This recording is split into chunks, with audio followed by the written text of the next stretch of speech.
सावन के सभे उठावे लहर कि सगरी लौकता गेरुआ कलर शिवाला में गुजता हर हर कि बदरा बरसता झर झर।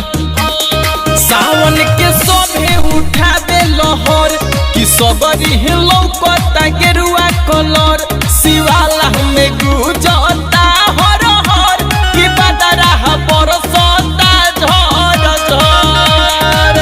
डीजे पर कमरिया डोले